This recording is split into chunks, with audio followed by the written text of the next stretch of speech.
This week's episode focuses on the impact of OpenAI on education. OpenAI raises fundamental questions about what and how we should be teaching our children. In this new age of generative AI, when a student can use ChatGPT to effortlessly generate an entire essay on To Kill a Mockingbird, or translate text from English to Spanish in seconds, or instantly generate answers to a set of math questions, does homework even make sense? Should we even be teaching our children how to write an essay when ChatGPT can do this work for us? But I think we owe it to our students to answer that and to explain to them why are we asking them to sort of write an essay if AI can do it, right? Like that conversation needs to happen because we need them bought into the project even more than we did 2 years ago. Please don't forget to hit the subscribe button. We have a number of exciting episodes coming up on topics such as AI in healthcare, AI in consciousness, and AI writing detection.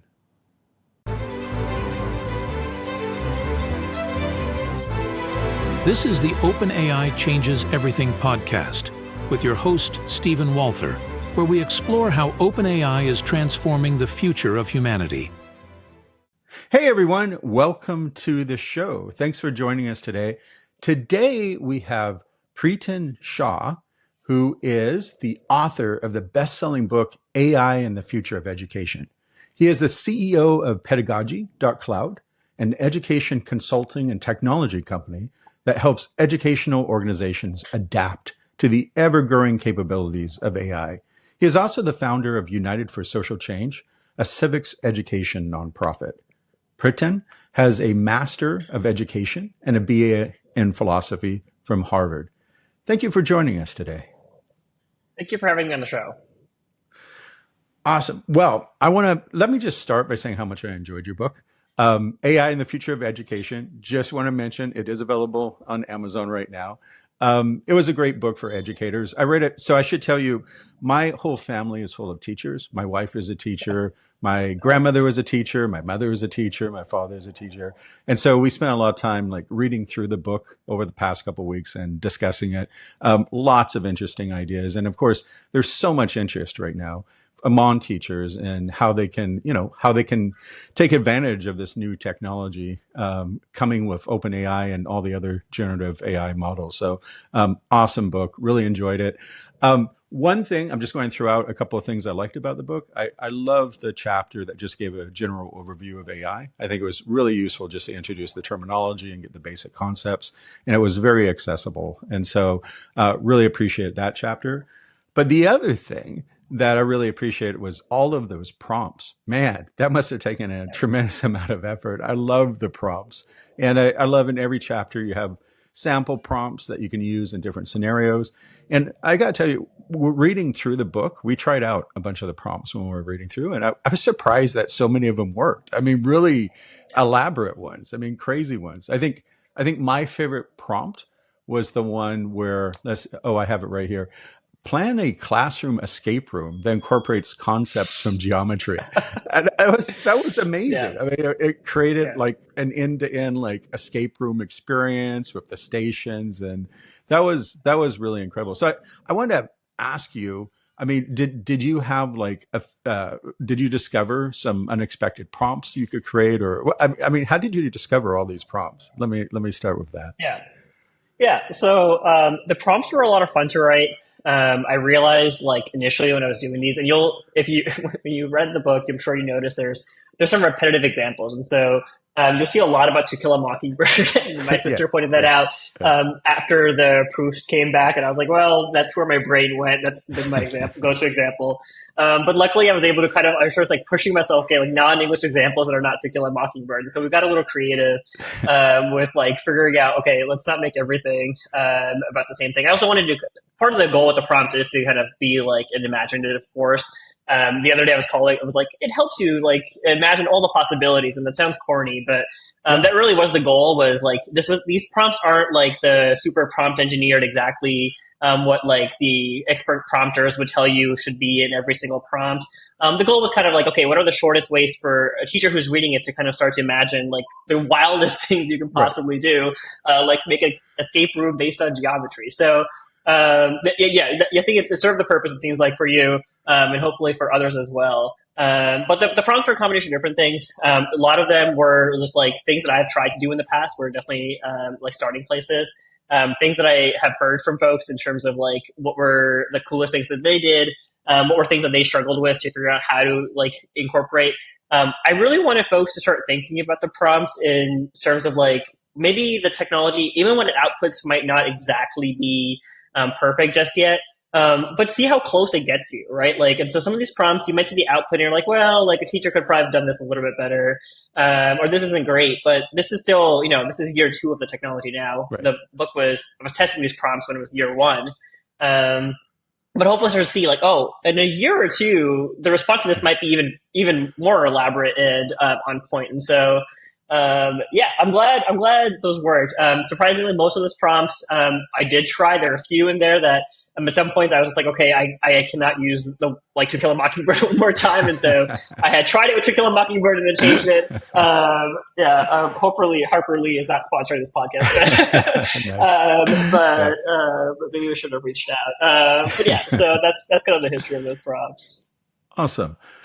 Well, so I want to get to the question that most teachers are probably most concerned about. So the big question is, do you think artificial intelligence will replace teachers? No. That's my short answer to your big question. Nice. Yeah, I mean, this is one of the top 3 concerns I would say is, when we talk to folks, especially when they're first encountering the media coverage about it, especially early on, was what does this mean for the profession? And everybody's asking that question across all industries, right? This isn't unique to education or educators. But in fact, I have the most reassuring news, I think, for educators across all industries that I think teaching is fundamentally human. We will always want humans to be working with our students to be better humans.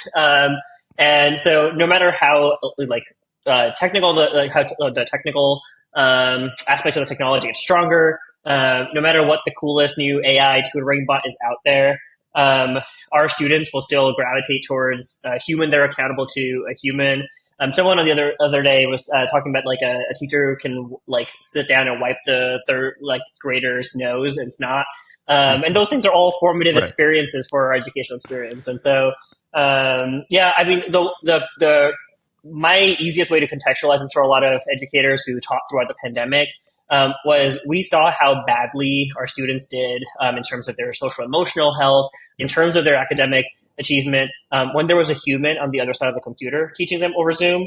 Now imagine you replace that human with an AI bot and it will very quickly make you not feel panicky about the future of where human education goes. So is that the main thing that human teachers bring to the table? Because I'm like imagining, I don't know, 5 years from now, ChatGPT 10 is out. It's super intelligent. It can create the most elaborate lesson plans. It knows, it's so personalized. It knows students, inside and out. They just did the demo of ChatGPT 4.0 where they were demonstrating it, picking up on people's emotions from their facial expressions, which is a little shocking and scary. That's starting to be able to pick up on things like that. Do you think that so what's the unique thing that a teacher brings to the table? Why would, I don't know, a person in 5th grade want to talk to a human instead of a machine? Yeah. And this is one where I think, the research here is still new and we don't even have enough research, in fact, to make some broad claims about what this will mean, and how students will react to an AI teacher in the front of the room. But I also don't think that we have a pretty good set of research, already to build off of that we can probably extrapolate from quite a bit. And so some of the research I like to point to are how much of a difference it makes when a teacher is empathetic towards the student. And students, especially younger students, are surprisingly very good at knowing when someone is faking it versus when they're really empathetic towards you. So the teacher that's kind of maybe a little bogged down and really can't be there for you in that moment, you're not as comforted by that teacher. And so at the end of the day, where the technology is right now and where we see it going, genuine empathy is not going to be a part of the equation yet. And so while mimicking human empathy and being able to read your emotions is one aspect that the AI tools are getting better at, The aspect that makes us feel understood, seen, heard, that will require a human for the foreseeable future, it seems, because that is fundamentally a human experience, right? I mean, it's kind of a circular argument, but I think that's the point: is that like at the end of the day, being seen by a human will feel different to us because we are humans. I think the other part of this is there is this like an accountability piece, and I think that some of the nuances of like I think folks, when they're like, when they watch this video of an AI tutor who's sitting there and helping the student with a math problem, it's amazing. The technology, there's like the folks who are working on this. They are some of the, like these are leaders in the education field, leaders in the technology field, and I'm really excited to see where that technology goes. But the reality of a classroom is that, the student has to be very motivated. The student has to have self-accountability. And all those things that we feel from another human, we have not been able to use technology to replicate it. So we have we can give our students agenda planners, and we can give them Google Calendar with a to-do-list task manager. But at the end of the day, when the only thing that keeps our students accountable is the teacher who's going to say, why did you get your homework done over the weekend, and sit down and listen to you about why you might not have gotten it done and help you through that. And so I do think that while there's so much more we can talk about in terms of what value teachers bring to students, I think fundamentally it's going to be the human relationship aspect that will continue to set them apart from no matter the super intelligent AI bots even. Yeah. That should be super reassuring to teachers. Authentic empathy, mentorship, all that stuff. That makes absolute sense. Though I will point out, at one point in your book, I like this statement. You write, AI won't replace us, but someone who knows how to use AI will. Can you say a little more about that? Yeah, I mean, this is a cliche statement now amongst those of us. I'm sure you've heard it from everybody talking about it from any aspect of the AI landscape. But I think I think part of it is we do hear from a lot of educators that they don't want to learn yet another tech tool. That it's frustrating to have to deal with another wave of changes. That they're still catching up to whatever the new changes have been post-pandemic, that they're struggling to even meet their class size requirements, all the normal struggles of being a teacher that I think have become almost too accepted in our country. And so part of their initial reaction has been to ignore it. And while I try, there's so much empathy towards why this seems daunting. It's daunting to me on a daily basis. I've been working on this for 2 years. And every day there's something new about how ChatGPT is changing this or that. But I think that those teachers are more likely, they're the ones who are going to need to kind of catch up a little bit, because I think students are going to ask for more support. Students are going to want to know why they're learning what they're learning in a world of AI. They're going to want to know how they can learn to use these tools effectively, how to be prepared for the future workforce. And I think that's going to mean that our teachers kind of have to catch up and learn what the AI tools can and cannot do, and make better use of them in order to better serve their students. And I think that's probably takeaway one. I think that statement also just in regards to our students, right? So our students also need to know how to use AI effectively, so that somebody else who, one of the things we're worried about is skill gaps across the country, because you still see such diverse policies from school district to school district. And so we'll talk to school districts that have complete bans, that the only policies they're pursuing are figuring out how to increase AI detection amongst take-at-home assignments. And that's the reality across a huge chunk of American school districts. And then we're talking to some school districts where they're bringing in, AI tools where they can start building some AI literacy for the students. The teachers are using it to streamline some of their own workflow. And then that's where we're okay, those students, when they're entering the workforce, or even when they're becoming independent learners outside of the K-12 system, they're going to be at a disadvantage if they don't know how to use the AI tools that their peers in these other school districts did. And so, when most industries are adapting to learn how to integrate AI into their workflow, at the hiring, during the hiring process, AI literacy will be a component that will be important. And so if we want our kids and students to have be competitive in these markets, which unfortunately is one of the drivers of our education system. I think we need to make sure that we're not limiting them from opportunities in the future. Makes sense. All right. I want to move on to a statement that I found very thought-provoking, very provocative. At one point you write, to prepare students for a AI-driven workforce, we'll have to shift the focus from creating generators, which was the primary goal in the age of information, to creating evaluators. Very interesting statement. I wanted to start by asking, can you provide a little more context for that? What exactly do you mean there? Yeah.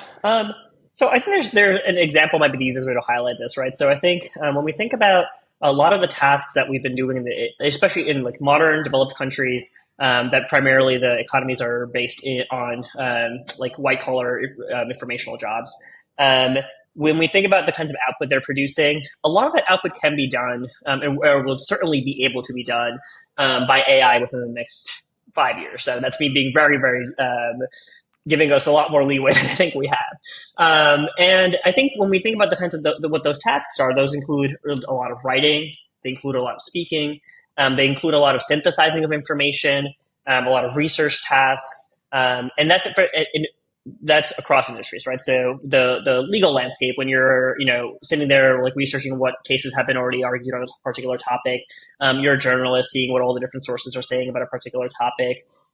You're a teacher evaluating what the latest standards are and figuring out what that might mean for what your lesson looks like tomorrow. A lot of those tasks are generative, and you're taking information in and you're producing new information based on that. And AI is going to be able to do a lot of that, and we should embrace.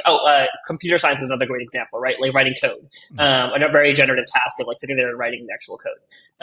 And what's going to happen as AI does more and more of that is I have a lot of faith in humans wanting each other and trusting each other more than they'll ever trust technology. And so we'll want humans who can evaluate that output.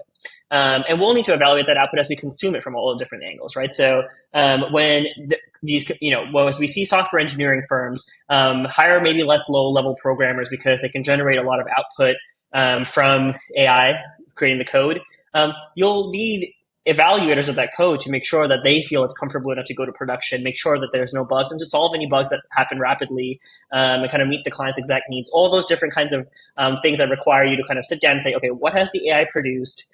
Is it exactly what the humans were asking for? And if not, how do I tweak this? And does this meet our standards? And I think that's going to continue to be the case across doctors, right? You'll get diagnoses created by AI systems that will look at these things, and then you'll have a human who says, okay, did the AI do a good job of this or not? What does my intuitive response say about this? What is should I talk to my peers about this because there's some controversy here? All those kinds of tasks will become a lot more popular as we're moving a little bit away from just doing some of that synthesizing and generating.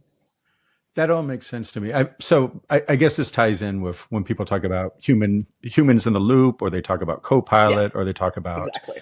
I actually write a lot of code. I use VS Code type of way. It's scary at this point, of course, how Copilot will jump in and it'll be writing statements before I can, suggesting whole statements. And, the one thing that I'm a little nervous about the human in the loop stuff is, it's very quickly, it sometimes knows much more than I do about the proper way to write a function. And I'm not always sure I'm in a good enough position to evaluate, the output that's generating. And so there is a worry that it will outstrip humans' ability to be able to, because what we really want is, as you say, review, supervision, make sure that what it's doing is aligned with human goals instead of it going off and doing something crazy in the middle of the code because we don't actually know exactly what it's doing. And I guess, so how do you respond to that? How do you respond to this worry? Yeah. Is there going to be a point like with ChatGPT, I don't know, 7, where it's just so smart that we can't really evaluate what it's doing anymore. And so we're either forced to trust it or forced to, shut it down, I guess. I don't know what the other option is. Yeah.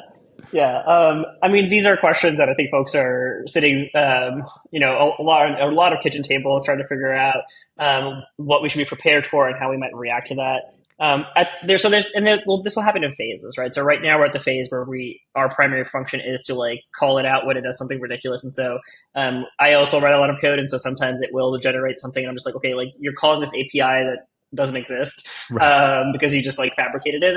Obviously it's getting better at those kinds of things. But part of being a good evaluator is also knowing who to trust, right? And so when you think about, to me, the thing that like comes to mind immediately is like companies that have non-technical CEOs, who do they have a job of evaluating what the technical team is doing, but they also know when to trust the technical team to say, okay, this is possible, this is not possible, this feature will take this long to do, and you kind of just say, okay, fine, if you say it's a 2-week feature and that it is. And if you say this is the best way for us to do this, whatever, all those kinds of things, like we kind of do start to place some trust in other folks. And so that other might end up being AI for a little bit, and knowing when to trust AI and when not to trust AI is a huge component of evaluating.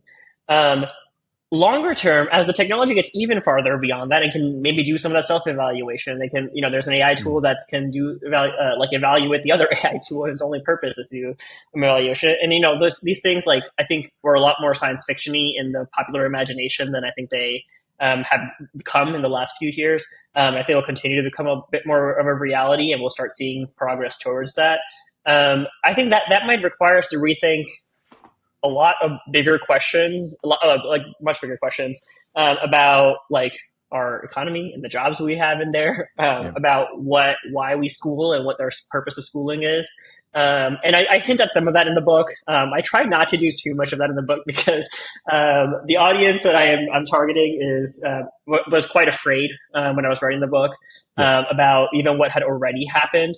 And so my goal was to kind of meet the need of the moment, and set some seeds for, we might be getting to some deeper questions and bigger questions. And so there's some stuff about, like, I hint at some, like, we might want to talk about UBI at some point, right? Like there's, like, we not make the whole book about UBI, but yeah, so, those in the chapter 2, I think chapter 2 raises some of those questions initially about, like, what our schools need to look like, what the purpose of schooling might be if it's not so geared towards preparing everybody for a particular job or jobs at all. Well, let's bring it back to, because I think, so going back to the original statement, we all have to basically get prepared to become evaluators rather than generators. I think is a super interesting statement. I think it has there's a practical component to it, which, my children are all in high school right now. And so they're interacting with teachers, and the teachers are just learning how to use ChatGPT. And of course, there's all this suspicion because homework has become complicated because my son's Spanish teacher will send him home and tell him to translate a bunch of stuff. And of course, that's super easy. Or my daughter's, math teacher will give her a ton of math homework. And again, you can it's right there. All you do is feed it into, ChatGPT. And they're even doing those videos now where you can even just take a picture and it will help, you with your math assignment. And so I think you bring up sort of the issue of, it's so easy for students. I don't really want to use the word cheat because it's like, it's a tool sitting right there that allows them to get answers to all their questions automatically. And at one point you talk about the work product, which I thought was an interesting way to phrase it. What are we actually trying to deliver or get from students, and whether homework actually makes sense anymore as something that teachers should be asking students to do. Because it's not clear when it's so easy. And it also seems a little unfair because certain students have access to, my kids use my $20 ChatGPT plan. So they get a slightly smarter ChatGPT, which I don't know if that translates into a slightly higher grade, but you do have to worry about, those differences in access to technology. So I guess the question is, do you think that over the next couple years, that homework will just go away? Will teachers stop asking students to do homework? Yeah. So there's two ways to answer this question. And so I'll start with I think it's very likely that some teachers stop assigning as much homework. That's the reality of where I think things are, like what we're hearing from folks, how they're seeing the shifts in their assessment protocols. We're definitely seeing folks say, okay, like, no more take home essays. We'll do them in the classroom. That's definitely like the first response from a lot of folks. The second part of the answer, I think that's probably the more interesting one we could talk a little bit about, is I don't know if that's necessary, right? So I think that part of the reason why folks feel like it's obsolete is because the purpose somehow of homework has become an assessment tool that you turn in the next day, and it's did you do this or not? Because otherwise you're penalized in some way. Let me use this to assess how well you're learning or not. And that could be what we change, right? We could change the incentive structure for why we assign homework. There is good research that some particular skill sets do require some at-home exercise and practice. Math is a great example, where that formative feedback, those formative exercises, the repetition, All those things make a huge difference in terms of the student's ability to grasp the knowledge, and they need that time to do so outside of the classroom. And the reason there's an incentive right now for students to go ahead and use ChatGPT and upload their math homework might be because that's the incentive structures we've created within our school systems. And so their only goal is to make sure that they can, if they're stressed out, they have sports practice, and now they have to do like 2 hours of math homework. Hopefully no one has 2 hours of math homework, but if they have to do math homework or 2 hours of homework maybe, and the incentive structure is there for them to use ChatGPT or whatever other tool to kind of bypass that and move on to whatever else they need to get done off their to-do list. If that changes so that they're viewing homework as an opportunity to practice things that they're going to be assessed on in the classroom, to like learn things that they want to learn, those things might change how we view homework as this like evil, and honestly probably is somewhat of an evil right now, to become something that's more productive for everybody without that stress of like, because at that point, then the student who's using ChatGPT is actually behind, right? You're immediately switching incentive structures if the assessment's in the classroom and the homework is just formative in practice. And that I'm hoping is what we see more of as folks get through this first stage of adaptations. So, so let me try to summarize. So I think what you're saying is using homework for assessment is probably a bad idea because it's so easy to cheat. But homework can still be very useful. You point out like math. It's like, practicing to ride a bicycle. You have to do it over and over again. And as long as we're not using the take home homework as a way to, as going toward a student's grade, as long as we just think of it as a way for them to practice, hopefully for an assessment that happens within the school, some sort of a live assessment, then, homework still has a place. It just shouldn't be everything at the end of the day should end up being sort of live assessed in some way. And I guess let me ask a follow-up question there, because I'm going to throw another quote at you. I'm quoting yourself back to you. But at one point you bring up, and I know a lot of teachers have concerns about testing, the amount of testing. It's a common problem that teachers talk about. You write at one point, if you respond to the threat of cheating and plagiarism by focusing on rapid testing and quizzing in classrooms, we're more likely to perpetuate the fractures in our education system rather than solve them. I want to ask you about that quote. Yeah. So, and this is where I try to be careful about how we talk about the shifts of assessments, right? And this is a great I'm glad you transitioned this way because I think it gives us an opportunity to clarify that for folks who are listening. Because one of the worries is, and this is where like I think the hyper focus on, okay, like if we can't rely on any data outside of the classroom, let's try to collect more in the classroom and make it all about assessments, increase how much we standardize test students so that they're in a controlled environment when we're testing them. There's lots of good research, and we could probably do an entire episode just on why standardized testing and like those kinds of the incentive structures that creates for both teachers and students are problematic and aren't serving as well, especially at the scale that it's become, right? There's evidence that some level of standardized testing is helpful, but the incentives we've tied to that standardized testing, all of that, the research is pretty conclusive, is problematic. And so the goal partially needs to be that like if we refocus, and one of the organizations I work with, Think Analytics, like works on reasoning, and they try to teach reasoning using mastery learning based approach. And they do a great job of helping reframe assessment as the assessment is to check your understanding before you move on to the next topic, because you need to build that initial understanding in order to make sense of the next topic. And so, but take as long as you need to build that understanding. You can take that same assessment multiple times. It's not like, okay, every year by June 5th, you must have built this level of understanding. And whatever you've built at that point becomes a static, like, 50% of the material and that's it. Like it's over. You're kind of given an opportunity to say, okay, today I know 50% of the material, but I'm going to go home and learn the rest. Because the incentive is to learn the material and not to pass the standardized test or avoid failing the standardized test as often becomes. And that's where I'm hoping that if we can reframe assessments as check-ins for our students, as check-ins for ourselves for what more work do we have to do rather than what work did we accomplish, that might help us avoid some of the perils of the increased standardized testing that might be the intuitive response for some, especially larger school districts that are trying to just figure out what the next step is.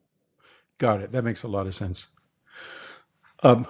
Related question. So we talked about sort of the practical issues of homework right now. And it sounds like, maybe homework will be reevaluated, how teachers assign homework. There's also, you bring up some issues, especially in the jobs chapter, about is it even worthwhile to teach students anymore how to write an essay or, how to write a proposal or a bunch of things that we spend a lot of time teaching students to do. I mean, I keep thinking of, I don't know. We used to spend a lot of time learning cursive. I know there's people who are really still into cursive and teaching that into schools, but we also, people used to have to learn how to drive a horse and buggy as well. And that's not a very useful skill anymore. I mean, I know there's probably a subset of the population, the Amish, for example, that still need to drive a horse and buggy, but for the majority of people, not so much. So I guess the question is, are we at a point where a lot of the things that we ask students to do before, like writing essays, just don't make sense in this new world that we're entering with generative AI? Yeah, that's meant to raise some of those questions, and I can tell you my take on them. But I think that right now the right move for a lot of educators is to first ask that for themselves, and that will help those answers will help reframe how they think about their pedagogy, because this will also differ from class to class, right? So this will differ from subject area to subject area, and that will change how we think about what the role is. And so I think what I'm hoping folks can think about we need to detach a couple of different things when we think about writing the essay. There's the actual act of thinking that goes into writing the essay, and for a lot of classes, that is the goal. There's the ability to articulate your argument and convince somebody else of it. The rhetoric involved, the communication involved, some of the cognitive science involved in how might I best produce my argument so that it's convincing to the most number of people? What are some of the logical fallacies other people are making? What cognitive biases might right? All those kinds of that metacognitive thinking about argumentation. There's the sentence structure and what's a subject, what's a noun, where does it go, what's a subject, what's a verb, what role do those play, what tense matching up throughout an essay. And we might decide that all of those different components have different value in different classes at different age levels.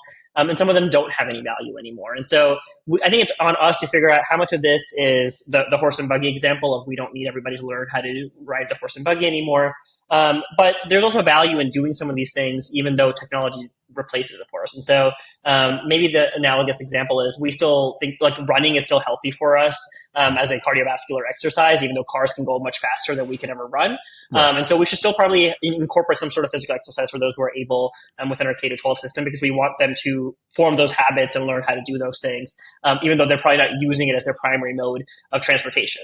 And similarly, maybe writing an essay in some capacity, in some context, is still valuable because you're building those skills and training yourself in a certain way, even though you might not go out and produce as much writing, especially polished writing might not be polished writing being your own task from start to finish is probably unlikely for most students who are currently in the K-12 system. But there might be skill sets involved there that we still want to train them to do.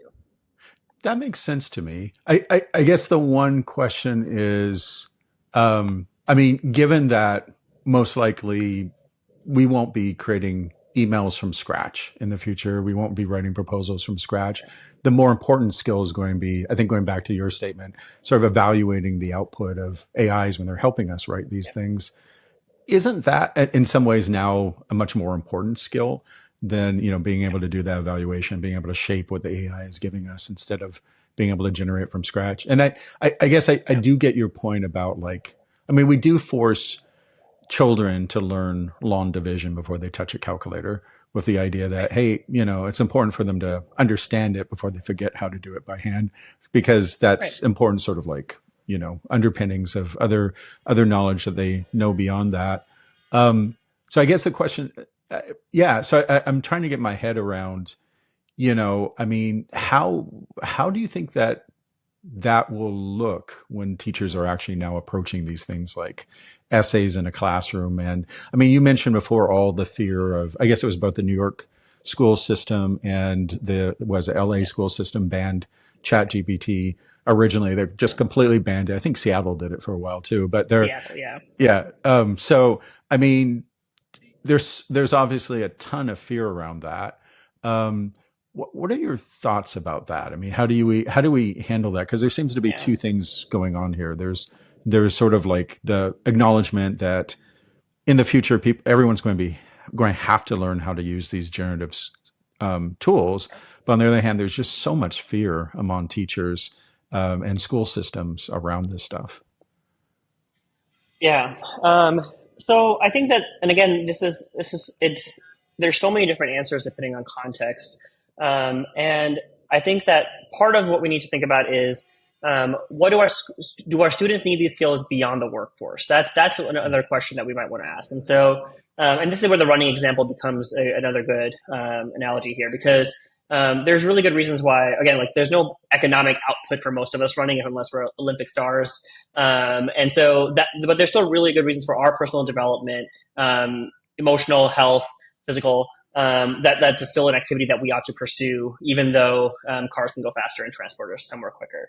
And there might be reasons why learning rhetoric, learning communication, learning to structure ideas, thinking about how you might put something to paper, plays that formative role for you in the K-12 setting, that allows you to then be a good evaluator because you have spent time thinking through what it means to produce good output. And thus you can evaluate good output. And so that probably is still, in my opinion, I think that's probably still a first step before you can get to that role of being an evaluator. But I think that when, school systems have it hard, and this is where I think we see folks struggling with figuring out how to adapt, because you're right that there's this like combination of, okay, let's figure out how to make sure students are still writing essays, even though AI can do it. And that becomes a policing nightmare for teachers who are trying to figure out how to police this outside of the school system. How do we enforce this? All of that becomes a real questions. And I think it's worth spending time answering those questions and figure out how do we, can we incentivize students to do the writing themselves in some way? Is there ways for us to still maybe not like, tie a letter grade to the essay and still have them present in class on their essay, but like that essay production is preparation for that presentation that they're giving in class, as a way to incentivize them to produce it themselves so they feel prepared and can actually re-articulate those thoughts. Can we get them to see what the value is? And I know this is like, this is the perennial question of like, how do we answer why learn this to our students? And I think that urgency there's high urgency right now to answer that question in a way that our students find convincing. And this is not an easy task, but anybody who's been in a classroom, and even for the shortest amount of times, or has teachers around them, knows that like this is the question that is the most frustrating to get asked. But I think we owe it to our students to answer that and to explain to them why are we asking them to still write an essay if AI can do it, right? Like that conversation needs to happen. Because we need them bought into the project even more than we did 2 years ago. And at the same time, we need to start thinking about what is the goal for our K-12 system, right? Like, are we imagining still that our primary goal is to get them into get them into a higher ed institution, which is then going to prepare them for a career? Can we go back? And I have a philosophy background. I love to think about civics education. And so, a lot of I think my long-term hope for our K-12 system is that we can start thinking about it in terms of preparing students to be well-rounded individuals as a whole in our societies. And in that case, we might start to be able to detach a little bit from a school needs to be a place where you learn how to use every single AI tool so that when you graduate, you can get a job using these AI tools, to what might it take for you to be a good person outside of the school system? What might it take for you to be able to make use of your civic liberties? What might it take for you to be able to have a conversation on AI policy next time that comes up in an election cycle before you vote, or if you're advocating for something? How might you do that? And so if we can hopefully separate those two ends out, I think those are both legitimate ends, right? We do have an economic system that requires folks to hold careers in order to survive, and that's the reality, and I don't think that's going away anywhere. And so we do want to make sure our students are prepared for that economic system. But we school, and the origins of like American schooling are much broader than just preparing students for a particular career or their careers as a whole. I like the way you're thinking there. I really appreciate, instead of, everything around preparing them for the job market, which we don't even know what's going to look like. We don't even know if engineers are going to be around 4 years from now. I mean, again, love Copilot and VS Code. We don't know what that's going to look like. And, hopefully there's more to life than work. And hopefully that we're trying to do more of our school system than just making, producers in our economy. And it would be great if we could have more of an emphasis on how through school, we can help with human flourishing and create, better, happier citizens through the process. Right. So I'm going to throw this out because I know every teacher's going to like this statement you made. But at one point you say, because we were just talking about teachers are overwhelmed. They're constantly overwhelmed. They have, huge number of students. They keep being asked to do all these tests. They keep being asked to prepare more and more. At one point, you write that AI has a potential to eliminate grading, freeing up teachers. I'm sure that's going to bring a smile to every teacher listening to this. Is that true? Do you think that there will be a point where, we'll end up trusting that teachers can hand over the grading process over to AI? Yeah, so I think the first cautionary piece is I don't think the technology is there yet, and so I think that research coming out is pretty conclusive that the systems are still very biased.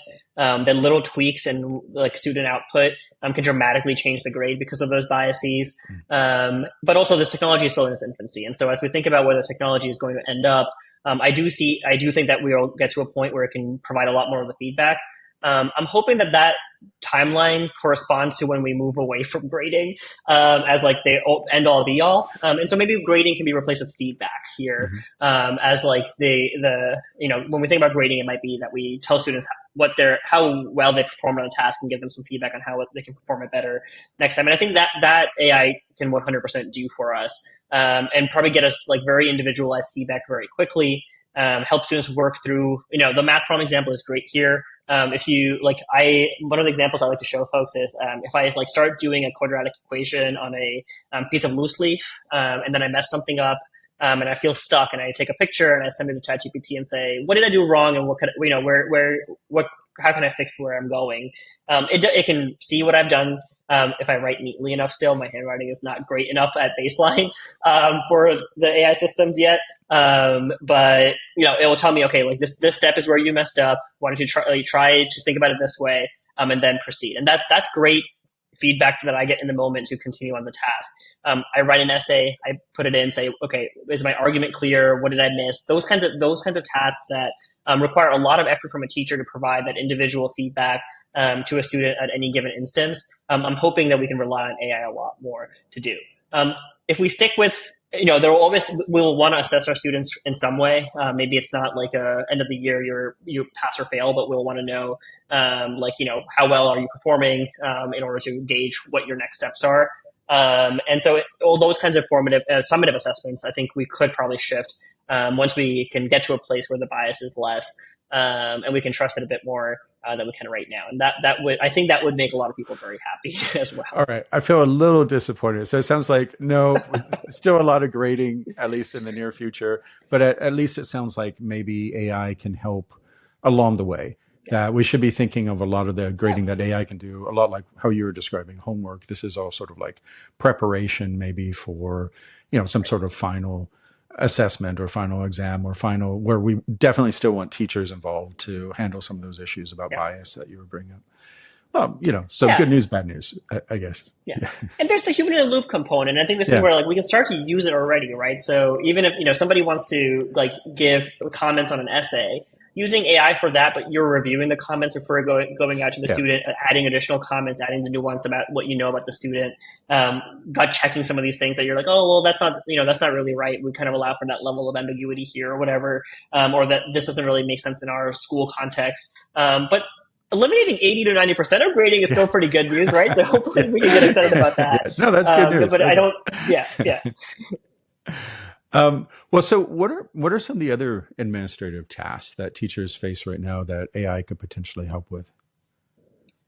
Yeah. So we talk about when we work with teachers, we talk about everything from using it to generate your lesson plans, kind of figure out what, and there's the bureaucratic, I have to submit a lesson plan to my admin lesson plan. But there's also the I'm trying to think of a new creative way to teach this. I've always taught it this particular way, but I feel like the students end up needing a lot more support than I really than they need for other units. How might I teach this better? Those kinds of things where we can use AI tools to help with the brainstorming of the how and the what. And kind of structure that into a bureaucratic format that you need in order to meet whatever requirements that you have, or your own organizational flow. That's a great place to start. Generating lots of exercises is another great place, especially if you're trying to think about a mastery learning or a standards-based approach. You need so much practice and assessment because you're allowing students to do things until they achieve mastery. But you can use AI tools to do that. You can have it generate lots of math problems for you. You can have it generate lots of essay prompts for you. And that's, those are all really easy ways to kind of streamline some of the teacher workflow. And then also all the other admin stuff that comes with here, like responding to parent emails. When you get yet another angry email that you're assigning a particular book, like you can, offloading that to AI, which can be a lot more empathetic, a lot more calm, and you had an a lot example more of patient. in your book of To Kill a Mockingbird. Again, I think I Yeah, remember yep, you that's used the that example. I like, and no, I love the example too, because it was like, that's the kind of like super irritating email that a teacher has to force themselves to write, and they have to get the tone right, and they can't be sarcastic, or they have to be, exactly. they have to, and I could see definitely writing those, perhaps emails to teacher or to parents, or to in situations where you really want sort of, a second, perhaps artificial pair of eyes on what you're writing, or because you want to make sure the tone is professional. Right.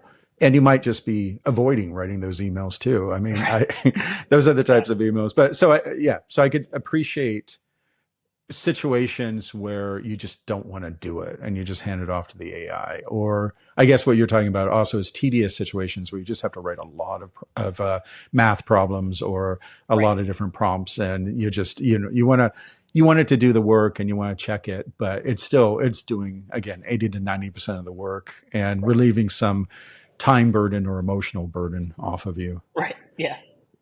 Yeah. And then I also talk about like there's a future, right? Like there's the now, and there's the like where are we going the next year or two.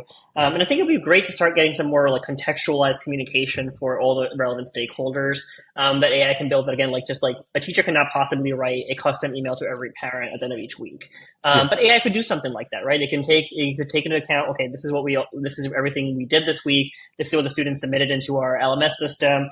These are the grades that were given, or the feedback that was given. Our behavior system says that the student was kind of acting out a little bit more this week. And so kind of synthesize all of that and give an email to the parent on Friday afternoon. Maybe that would ruin the child's weekend. So maybe Monday morning emails with like, this is, right, like kind of get some more personalized communication out to parents and kind of give them a central point. I got to tell you, things like that would, because I mean, one of the issues that we run into is like, teachers are always sort of behind updating grades, and, whatever system they're using.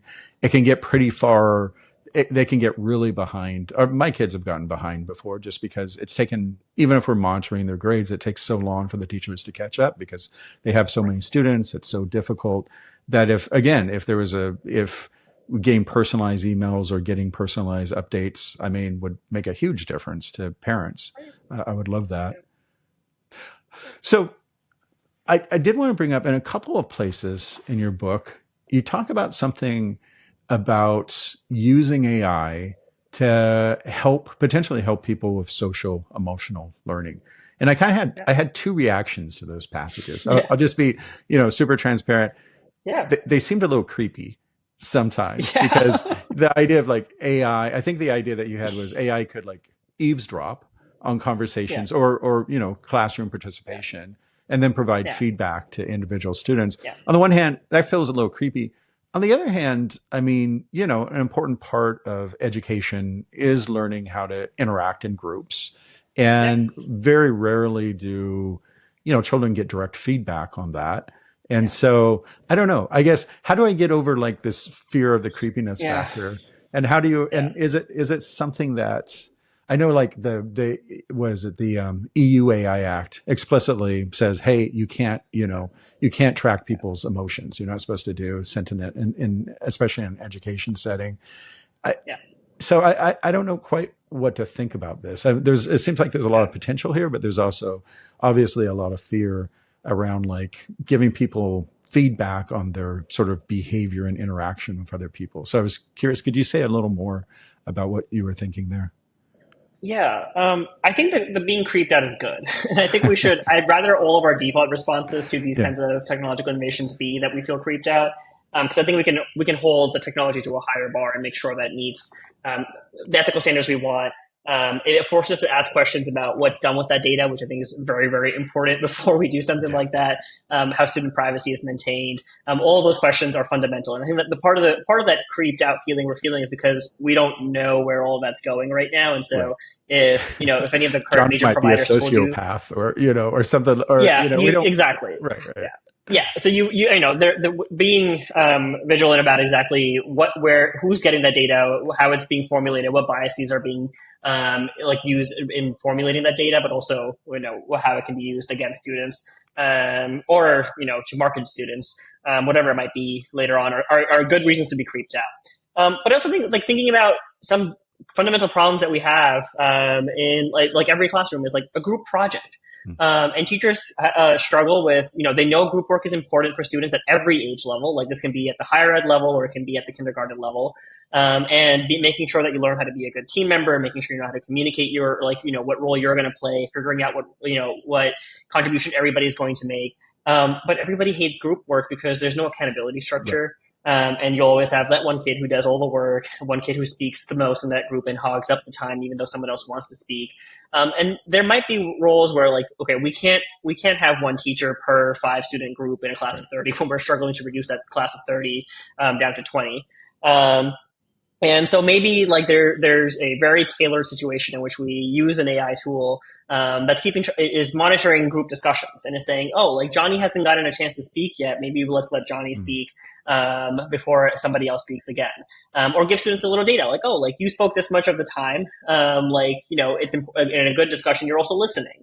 And those are good uses of the technology because it allows for that individualized feedback that we can't do as humans. But I think that being creeped out by that for the foreseeable future, until we have providers we trust, until we can fully think through the consequences of what that might mean, are good. But the technology will be there, and so we want to, you know what I mean. And so someone's gonna invent this, and someone's gonna come up with it, and they're gonna try to put it in our schools. And so I think thinking about those ideas and what feelings we get from them, what the tech is capable of, are good starting places. And then let's keep having conversations about when are we actually going to do this in mass, and when are we going to be a little bit more cautious about it? What are the tailored ways we might use this so that it's very specific intervention that we know is a pain point versus when are we doing this because it's kind of cool, and the tech says I can monitor which kids are paying attention or not in my classroom, right. But it's not really going to change what I do anyways, and so I'm just doing this for the sake of cool new tech gimmicky thing. Let's not do right. Let's make sure we're staying far away from things just doing them for the sake of being techy. I guess I would think about it very differently if the AI was giving me sort of personal feedback on my interaction, right. versus kind of it feels like it's talking behind my back and giving a report on me to someone else. So I could see where it'd be valuable if I felt like the information was going directly to me as a student versus someone else. But it seems and to bring up, you said that, OpenAI already has that demo of the AI listening into the Zoom meeting and at the end of it summarizing what each person did and talking about it. So the technology seems to already be there, and it's going to be tempting to start using it even I don't know, in the workplace for an evaluation of performance. And so it's not a giant leap to go from that to then using it within the classroom. But all right. So lots of good stuff here. AI, lots of, possibilities of changing the world. I'm overwhelmed. I'm a teacher. How do I keep up with this, or how do I, because there's lots of questions here. Really interesting questions about, sounds like I need to start rethinking the way I do homework. I might want to start rethinking the way I'm assessing students. There's lots of big changes coming up.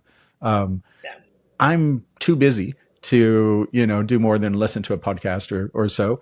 As a teacher, what do you recommend? How do teachers get their head around everything that's going on? Yeah. So my first plea is to any admin that are listening, or anybody who has potential to advocate to admin, is that I'm hoping that we can get more institutional support for teachers. We need time during the workday, during PD sessions, during professional learning opportunities, for teachers to get some support, and just time to process some of these things. So that's my first plea. But to most of those teachers out there who are, unfortunately, across the country, we're still seeing very low rates of institutional support for teachers as they navigate this. I think like taking a deep breath is warranted. I think all of us, like, I mean, you're talking like, I know you talk about this across different industries. And so I'm sure it's even more, like, I'm overwhelmed just thinking about the consequences in AI on a daily basis. I'm sure it's overwhelming to think about what this means for every industry. And I think that's the point, is that we're all in this together. We're all feeling some level of exhaustion from like hearing the word AI yet again. We're all feeling some level of like, I don't know anything, because there's so much more to learn still. So take that deep breath, know that everybody else, even those who are trying really hard to be on top of it, are also feeling that way. And then just start playing around with it. I think just like the more that these tools become second nature, or at least that we build some familiarity with them, they're a lot less scary once you start using them productively. And that doesn't have to be in the educational context. It doesn't have to be in front of your students live where you're like worried about it saying something silly. You can, make a worksheet at home on your own time and then decide to scrap it completely because it's not exactly what you want. You can use it to generate a recipe or make a travel plan, right? Like there's ways to use this that don't have to be so high risk and like with that level of intensity of like, oh, I'm going to put every single student on ChatGPT tomorrow during class. And so I'm hoping that teachers can start with some playing around.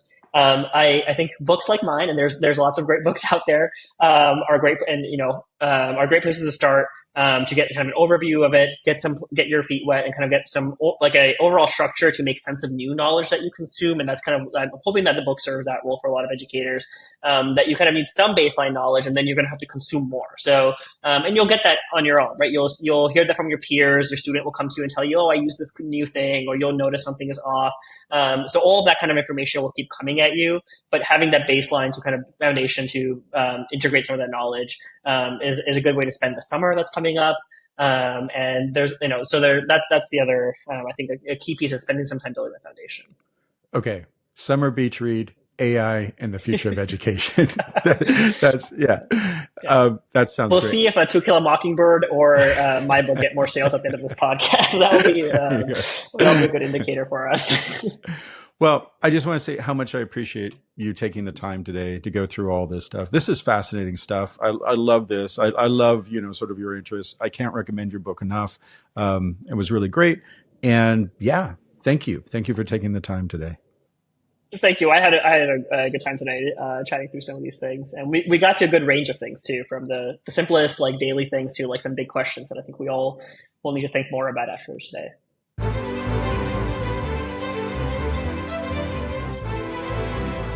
Thank you for joining us for the OpenAI Changes Everything podcast, where we explore how OpenAI is transforming the future of humanity.